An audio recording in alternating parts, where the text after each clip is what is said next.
I told my guests a little earlier when we were having our board meeting, which we just concluded before lunch, that there is no free lunch in Washington, D.C., and everyone has to work for their lunch. So we're going to get to the work part now, if that's okay. Hopefully we can make it a little fun and a little enjoyable. First,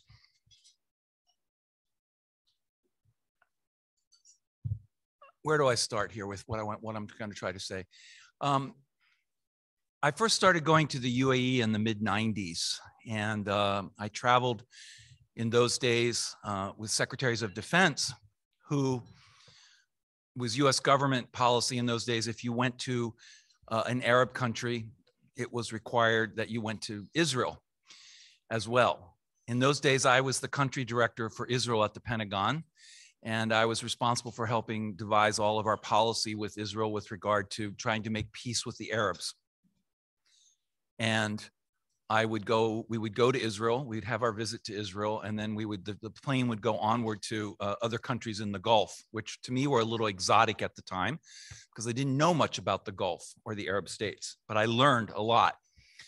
One of my most important and most memorable meetings was sitting in Abu Dhabi in the majlis of the late Sheikh Zayed, rest his soul, the leader of the UAE, the founder of the UAE, the founder of the Union of the UAE. And he would talk about, in those days, we were worried about the threat posed by Saddam Hussein and what was going on with Iraq. And he would talk about how America did not really understand the Middle East. Of course, he didn't say it that way. He was much more diplomatic and polite. But he said, "My dear Mr. Secretary, the threat we all face together is not Iraq, but it's across the water." And he motioned out the window to the Gulf and the Arabian Gulf, and of course the country across the water, which was Iran. I'll never, ever forget that meeting, some of those meetings, as long as I live. Very soon after that, I started traveling to the UAE for business in 2001, 2002. I met a very young advisor to the Crown Prince in those days, whose name was Yusuf Al-Taiba. And Yusuf told me and the secretary and others that we had to come meet some of the top Emirati business folks in the UAE that were part of the new beginning of what was happening in Abu Dhabi and Dubai. Two of those that we had a very early on meeting with, I think it was in 2002 or 3 for the first time, I met a gentleman named Walid Al-Mohari and a gentleman named Khaldoon Al Mubarak, who had just started something called the Mubadala Development Company in 2002. Well, that relationship has transcended the last 20 years to the two of us, the three of us, the four of us, all becoming close friends and partners and working together to promote the US-UAE trade and investment relationship to what it is today. Mubadala, as you all know, has evolved and developed and turned into a powerhouse, changing its name and merging with others in 2017 to become the Mubadala Investment Company and being involved in so many different verticals for the future. All of this to say that this has been quite a journey. And when I first went to the UAE in the mid-90s, there wasn't a whole lot to, development going on the roads. Now you go to Dubai, you go to Abu Dhabi, and you see the Louvre, you see the Cleveland Clinic, you see New York University, you see skyscrapers.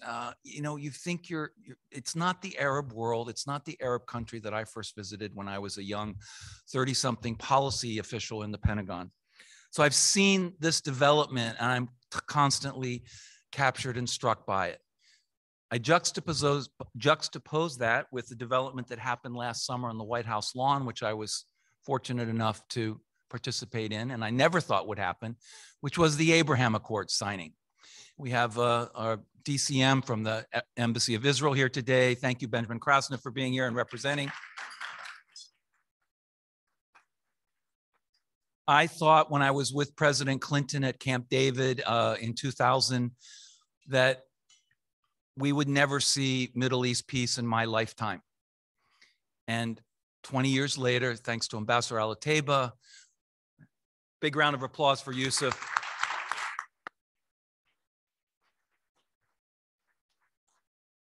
And obviously for others, for his leadership, Sheikh Mohammed bin Zayed and others, we have the Middle East is transforming and changing in front of us at warp speed as a result of the Abraham Accord signing. So this is an amazing, amazing, amazing time that we're in. And I'm really honored today that we can have two great business leaders to talk a little bit about what that means. I'm going to interview Khaldoon Al Mubarak, His Excellency Khaldoon Al Mubarak. But first, I'm going to ask my close friend and colleague and the chair, the co-chair of our board of directors of the business councils, Walid Al Muharib Al Muharib, to come to the stage and introduce His Excellency. Walid, the floor is yours, please.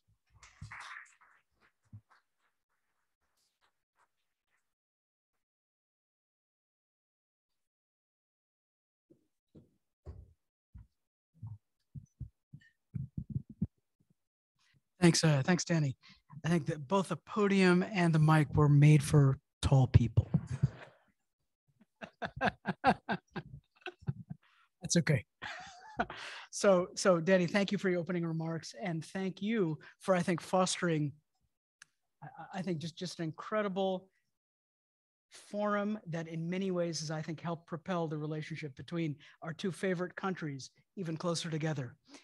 And that's such a great segue for me to spend just a couple of minutes to introduce my boss, and more importantly, my friend, who frankly, I can't think has contributed more than anybody kind of sitting around this table to, I think, creating that vision for where we are today. So most of you know Khaldoon, and it's hard to do him justice in terms of how we're going to introduce him. But really, if I was going to do that, at the end of the day, Khaldoon, if you're gonna sum it up into a sentence, has worked tirelessly to make this relationship one of the most significant and important and impactful relationships between our two countries. And so I think number one, you know that Khaldoon is the Group Chief Executive Officer of Mubadala. He has led Mubadala for 20 years, for almost 2 decades. And during that time, Mubadala's journey has been nothing short of remarkable under his leadership and stewardship. So today, we are a leader among global sovereign investors. Today, we have more than $250 billion of assets under management. We operate in 50 countries. We have offices in seven countries. And today, we have more than $100 billion of investment in the United States. About 43% of our portfolio is based here in the US. The companies that we invest in span the full spectrum of almost every sector here in country, and they support thousands upon thousands of American jobs. But Khaldoon doesn't just work for Mubadala, and he doesn't just lead Mubadala. Khaldoon also holds a number of key UAE government and Abu Dhabi government responsibilities, including being a member of the Abu Dhabi Executive Council, a founding member of Abu Dhabi's Supreme Council for Financial and Economic Affairs. He's also the UAE President's Special Envoy to China, and has been the founding chairman of the Abu Dhabi Executive Affairs Authority, which has provided strategic advice to the chairman of the Abu Dhabi Executive Council for the last 15 years. Khaldoon also serves on the board of several leading businesses, including ADNOC. He serves as the chairman of the Emirates Nuclear Energy Corporation, the Abu Dhabi Commercial Bank, Emirates Global Aluminum, and of course, the City Football Group. It's also worth mentioning that he's a trustee of NYU. So, as I'm sure you all agree, there is no one better qualified to talk about the state of affairs and of business in the UAE and in the United States than Khaldoon. Please join me in welcoming him up to the podium, and I think we're in for a treat today. Thank you.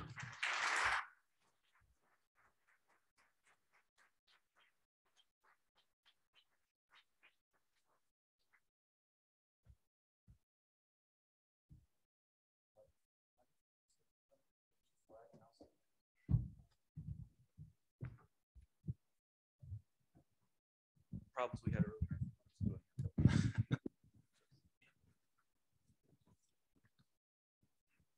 All right, let's have a conversation here. You just came to the United States, I believe on Sunday, and this is your first trip in 3 years. The last time you were here, we actually had lunch in this room together. But you came to the United States on Sunday, and you immediately had a really important honor bestowed upon you. in New York on Monday night.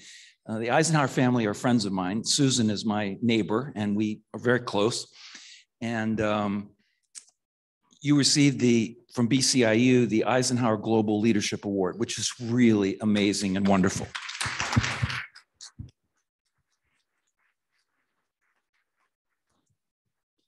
I know you receive a lot of awards, but this is a really important one, so congratulations to you. Sir, coming out of COVID, post-COVID, I think a lot of folks in the room would like to understand some key lessons learned from your perspective and what you're going to do going forward as a result of what you learned from COVID-19 and the pandemic. Well, first of all, thank you so much. It's really such a pleasure, such an honor to be with all of you today. Such a pleasure to be introduced by Danny and of course Waleed, although that was unfair home advantage.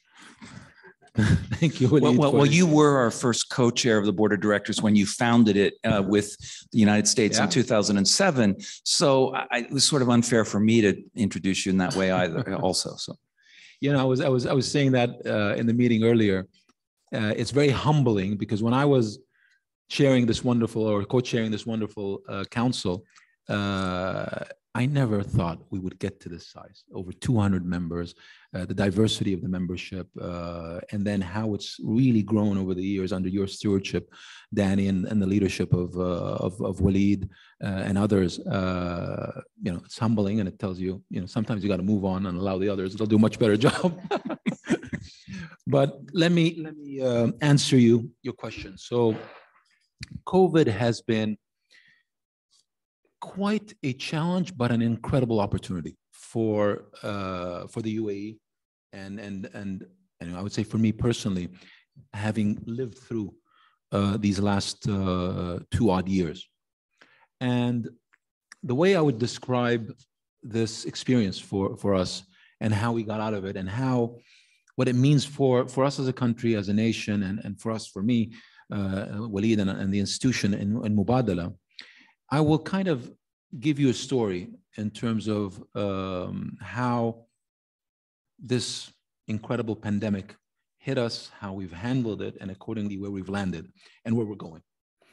So the earliest I would go to is January 2020. In January 2020, I had a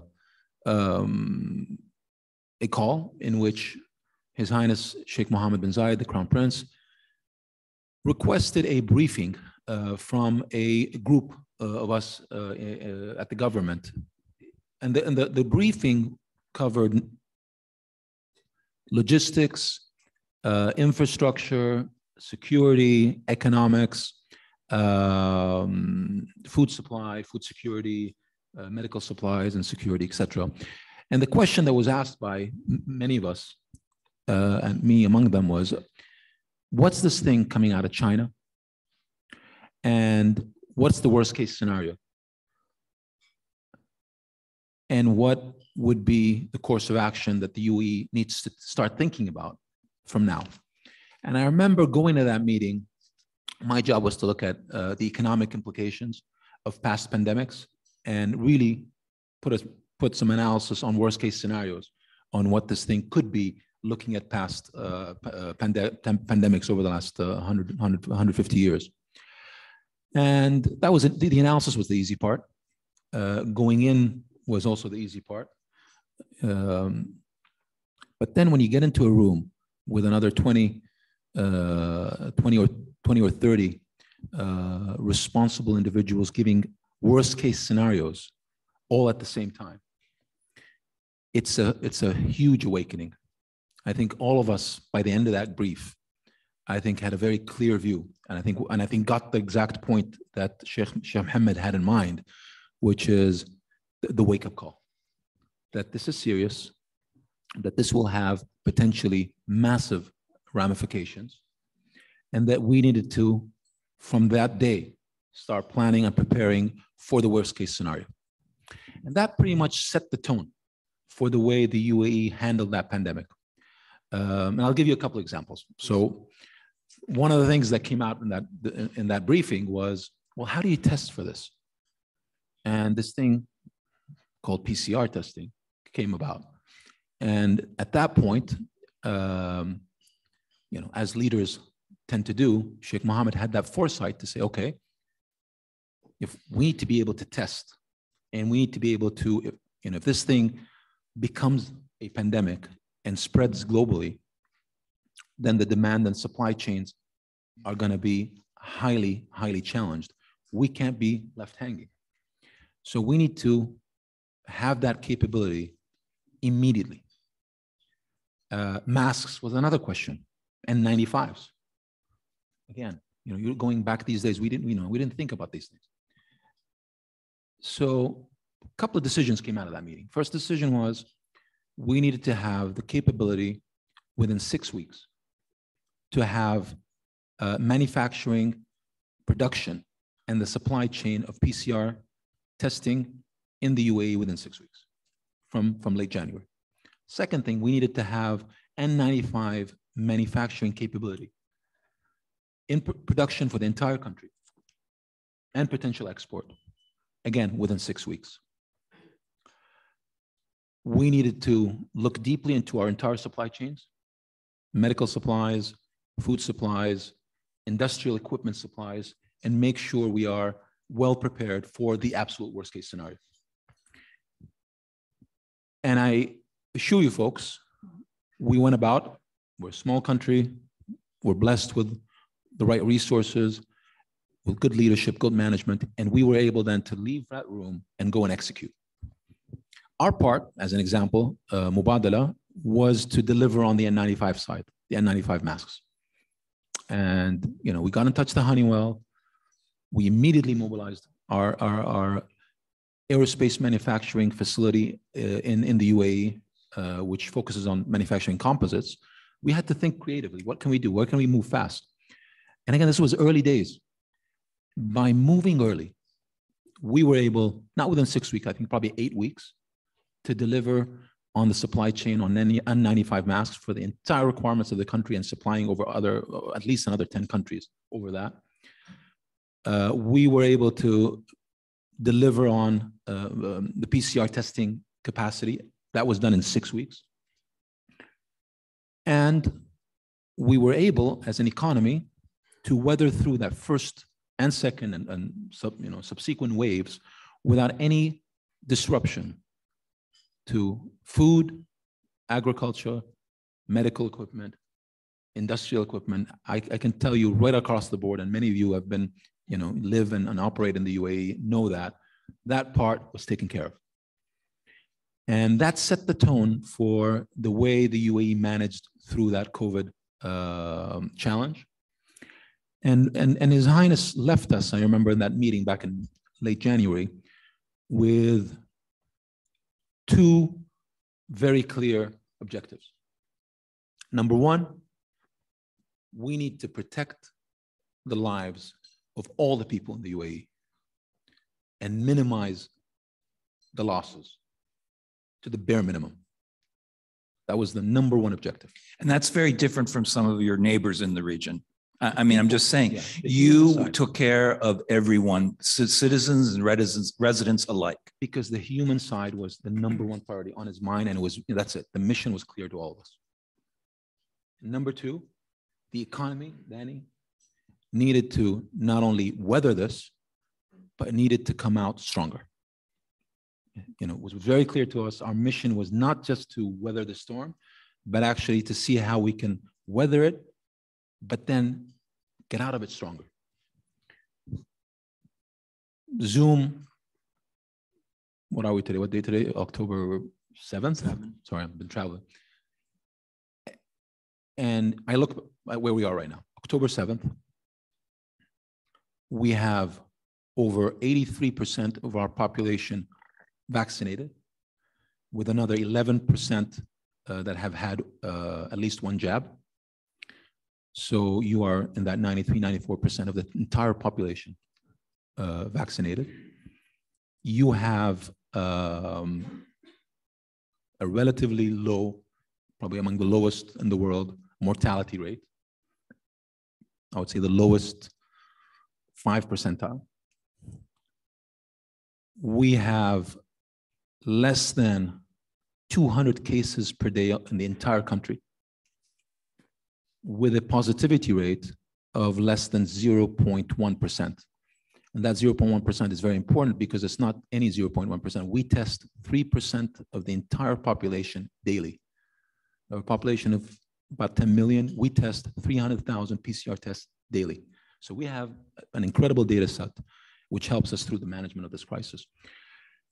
So I think on the healthcare side and that human side and the protection of the people, I'd say we pretty much managed it with a solid A. Don't you rank in number 5 or 6 in the world by how you responded to this? So I'd say, well, look at it. We're in the top 3 in the world in terms of vaccination rate, top 3 in terms of testing rate. And I think overall, when you factor in the second aspect, which is the economic side of it, we're rated what, 5 or 6 in the world. So I think that's in a nutshell how the UAE, when we talk today and we celebrate our 50-year anniversary, that evolution from the day you were in Abu Dhabi and you met Sheikh Zayed to the UAE of today, and how we've managed the last 2 years, that's been the maturity and evolution and I think success story of the UAE. So talk to me a little bit about the pivot of going forward with the projects of the 50. Ambassador Al-Ateba came back from a very important meeting in Abu Dhabi in January of this year, and he called me into the embassy and he wanted to talk to me about the new direction that was coming and the new reforms that were coming and what the UAE is going to do to supercharge, hypercharge its way out of this crisis and move forward for the future. Tell the audience a little bit about some of those measures, please. Well, in the midst of these global lockdowns and in the midst of these supply chain challenges all over the world, the uncertainty, all of us have lived through it, particularly when you go back to mid-2020. What we try to do in the UAE is, leave that on the side and essentially just supercharge what are things we can do and not stop very important economic, political, geopolitical, and we'll talk about that in a second, moves that I think were game changers going forward and will set the tone for what we anticipate is going to be the next 10, 20, 30 years. So, number one, an industrial challenge. We were in the midst of taking into operations the Arab world's first nuclear power plant. And, you can imagine the challenges and the disruption to our operations and particularly, taking into operational mode a nuclear power plant. That was not disrupted in any way. We stuck to the schedule, we stuck to the program, and we started power generation of the Arab world's first nuclear reactor safely, efficiently, and on time in the summer with a 1, 2, 3 agreement with the US that's known as the gold standard. Absolutely. So that was, one example of a huge, large scale industrial challenge that we managed to manage through. The mission to Mars, an incredible technological, I would say, step for us in the UAE, being one of a handful of countries around the world to be, willing to send and able to send a mission to Mars. And doing so, by the way, again, in the midst of a pandemic. And we did it. We did it with a wonderful workforce. I think 90% under the age of 35, 30% women, engineers. An incredible achievement, again, in the midst of the pandemic. And then to be able to pull off this, unbelievable step towards peace and prosperity with the Abrahamic Accords, and to do it again in the midst of a pandemic. I told my friends at the table that when I was at the White House a year ago, there were more kippahs on heads than there were face masks on face. It was amazing to see. I mean, listen, living through it and being part of that process, and then ultimately the output. Till now, and for the life of me, I don't know how that worked. Maybe the pandemic helped. For that not to have leaked, with these sort of things, spoilers are always a problem. And really, when you talk, with all due respect, Arabs, Israelis, Americans, keep a secret is not going to be something that you'd bet on here. And somehow, I mean, I don't know, Yusuf, how in the world this stayed under wraps and something so profoundly important. But it did. But nevertheless, I think more importantly, it happened.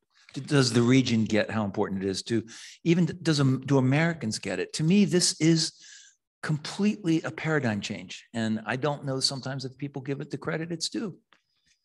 Well, I can assure you, Emiratis get it. People of the UAE get it. I think I can speak on this point on behalf of the Israelis. I think the Israelis get it, and people of Israel get it. And that's the most important. I think the rest is great. I think the Arab world recognizes it. I think in the US, I mean, I think people get it here, generally speaking. I think, we are far, and as you know, these details sometimes, not appear in the same way that we would want them. But I think for the most relevant, which is ultimately the people of the UAE and the people of Israel, they absolutely get it. Let me just shift gears a little bit to the reform, and I have a really important question. Do I need a golden visa, or should I get a golden visa, or talk to me about golden visas? I think you have them on. You have one automatically, Dan. Okay. You're eligible automatically. Well, listen, I think here this is a very important step, and maybe that's sorry I missed answering that question that you asked earlier. No. We're looking at the next 20 years. We're looking at the next 50 years. That's how we think in the UAE. That's how we operate in the UAE. The last 50 years has been a fantastic, phenomenal journey. Now we need to focus on the next 50 years. And the foundations are there. All of you know them. We have very strong foundations in terms of infrastructure, in terms of people, in terms of policy, in terms of business. And that already, I think, positions us uniquely well for the next 50 years. But now for the next 50 years, in this new era of digitalization, in this new era of social media, in this new era of connectivity, it's all about speed. It's speed. And we need to sprint. We don't need to run. It's not a marathon. This is a sprint. The UAE, I think, recognizes very much now that we got to be ahead of the game in this new global environment that we are all living through. We got to make sure the UAE remains highly competitive, highly attractive, a place that is among the easiest, if not the easiest, to do business in. And to do so, it's about making sure you have to have the right rules, the right regulations, the right reforms. I was saying it earlier, I think in terms of the economic reforms, which include everything from the simplest policies to immigration policies, nationalization policies, these sort of things that would have taken us, well, what has been done already in the last 2 years is probably more than in the last 20 years combined. And that is, I think, just a feeler for the type of velocity you're seeing and the type of commitment from government, from leadership towards continuing to position the UAE as on the forefront of competitivity. I used to tell companies that the UAE was positioning itself to be the regional hub. But I have to tell you, the last couple of years, I've changed my talking point. The UAE is positioning itself to be the global hub for the future, a major global hub for the future, a major global power for the future. When you talk about 50 years, say a few words about how you see the UAE's evolving and into that role. I mean, you're right, Danny. I think we used to think about how do we compete in the region. Then we started thinking, okay, how do we compete in a wider radius? North Africa, Southeast Asia. I think we graduated from that. Now it's about, okay, how do we become truly a global competitor? And, you know, we graduated from the first, let's say, race, went to the second one, graduated from that, I think excelled in the first two, and now we're in the big leagues. And we know we're in the big leagues right now. And we know that to be in the big leagues, we gotta be faster. We gotta be quicker. We gotta be more efficient. We have to be more nimble. And we can do that. I think this is what we can do. We're a small country, small nation. We have the resources, both human and financial. And therefore we can, you know, we have everything that we need to be successful. We just need to execute. I think in the world that we have now evolved in COVID and now post-COVID, one thing we've all learned is now you can be pretty much anywhere. People now have choice. People can, you know, I spent my summer this summer in California. You know, I operated as I think most people didn't even know that I was actually not in Abu Dhabi. Mm-hmm. So you have the ability right now to operate pretty much from anywhere in the world, and that is a game changer. And for us, that is an opportunity, because that's how we can now look at the UAE in a different competitive lens. Now we got to execute. How does Expo 2020 help you position to this new global role that the UAE is stepping up to? Well, it's a great opportunity, Danny. I hope many of you will have a chance to visit Expo. I've never been to an Expo till last week. So my expertise in Expos is one for one. I know a lot more about Expos at this point than I might want to. But having said that, I think going to the Dubai Expo, you know, over 190 pavilions, all these countries represented and looking at the future and what each one has to offer for the future.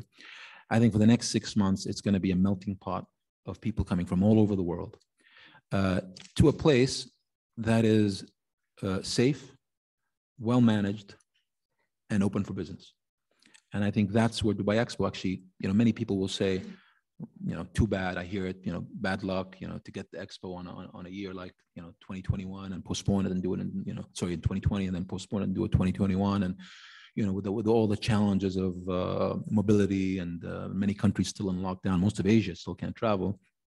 It's, you know, a big mountain to climb. Yeah, again, we'll flip it.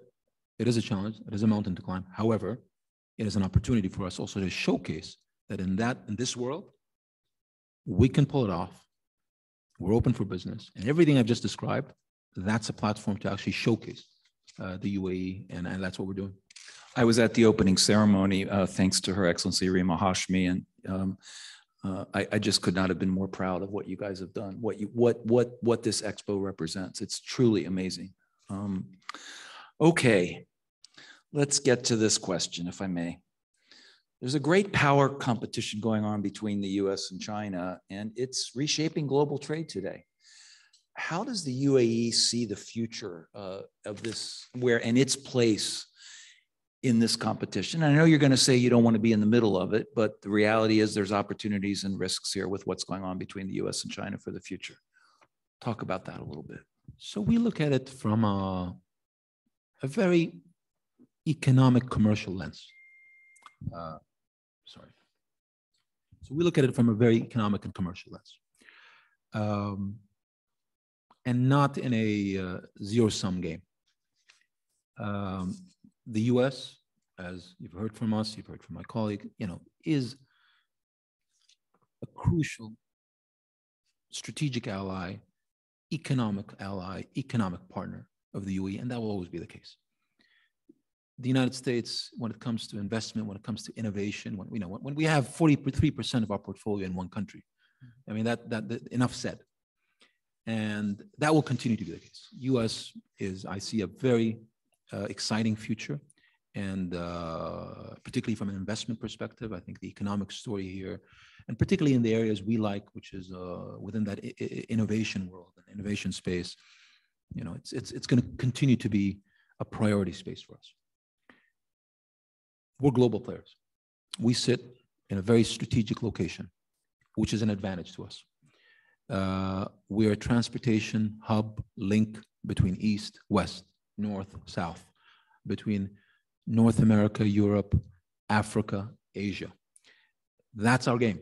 We will continue to play hard in that game. Make sure we continue to be that connection hub, that transportation hub, that logistic hub, that economic link. And at the same time, we have to look at the next 50 years. You know, our number one and number two trade relationships in the world in terms of sheer size as a country is China and India.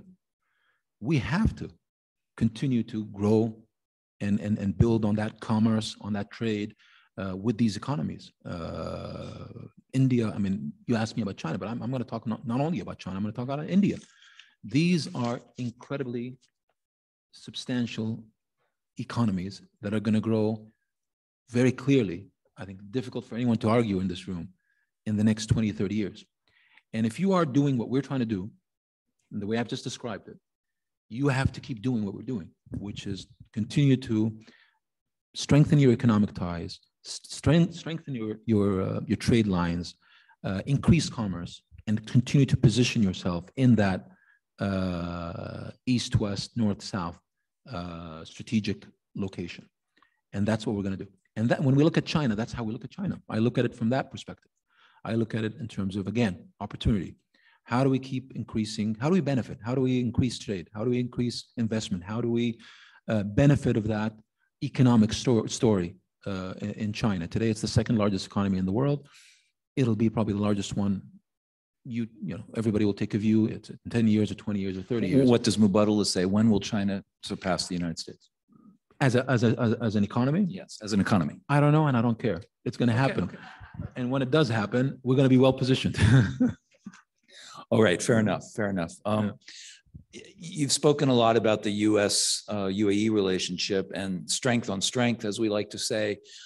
Anything you want to leave the audience with for the future about what you want to see more of from the U.S., from U.S. companies, from U.S. innovation going forward? How can we help? How can we partner? I think we've gone a long way. So I think to start with, we're in a very good position. I've been coming and speaking to groups like this, esteemed groups like this for years. And I think the level of understanding that there is right now about the UAE and who the UAE is, you know, multiples. We're in a different place than what we were maybe, Danny, 10 years ago, or 15 years ago, or 20 years ago. And this whole principle of being, of that relationship being a one-way relationship, also, I think we've gone a long ways. I think the concept of partnership is no longer a concept, but it's reality. And you look at every aspect in the UAE, from Dubai to Abu Dhabi, from airlines to industry, from banking to tech, partnership is at the heart. And that's a great thing. And I think more of that. And the US is an incredible economy, is an incredible country with unbelievable innovation that's going to come out and will continue to come out of the US. You guys always spend a lot of time, you know, looking at the positives and the negatives and spending a lot of time on the negatives. I focus a lot more on the positives. And really, you know, when I look at what's coming out of the US and what will continue to come out, regardless with all the you know, the ups and downs, you know, the trajectory is very clear to me. And accordingly, I look at, okay, how do we keep strengthening that bridge? And I think it's through partnership, and it's through getting more and more connectivity, more and more communication, more and more understanding. And I think you have the pathways to that. We have the path. We've built them. This council is one pathway. And that gives me a lot of confidence. I'm going to end with the following question. I asked you when I interviewed you a number of months ago on virtual, when we were doing one of those Zooms, what keeps you up at night during the pandemic, or what was keeping you, what were you worrying about? I'm going to again segue on what you just said, a little bit more positive question. As you prepare for the Golden Jubilee, what do you tell your children about the UAE's journey. What do you highlight about the road ahead for the next 50 years for them that you sort of try to cajole, focus, push them to look at and focus on? You know, that's probably my favorite part right now, because I have 3 young children, and the story I always tell them is when I graduated, I came back to the UAE, and I pretty much had 2 or 3 potential avenues to work in. It was either the oil and gas industry, banking, or investments. That was kind of the options when I came. And by the way, I came in I would say the 3rd generation. So when I look at when I talk to my daughter as an example right now, I can show her, she's 9, and I'll show her the picture of a UAE female astronaut. We have over a quarter of our cabinet are women. Over a third of our parliament are women. We have women manufacturing composites for Boeing. I talk to nuclear engineers in our nuclear plants in Baraka. For me to be able to talk to my 9-year-old daughter with these opportunities in the UAE, that's the greatest thing I think that's been achieved over the last 50 years. And when I look at the next 50 years, that's what's so exciting. And I'll use just my daughter as an example, because the girls need to get more attention. Ladies and gentlemen, Khaldoon Al Mubarak. Thank you.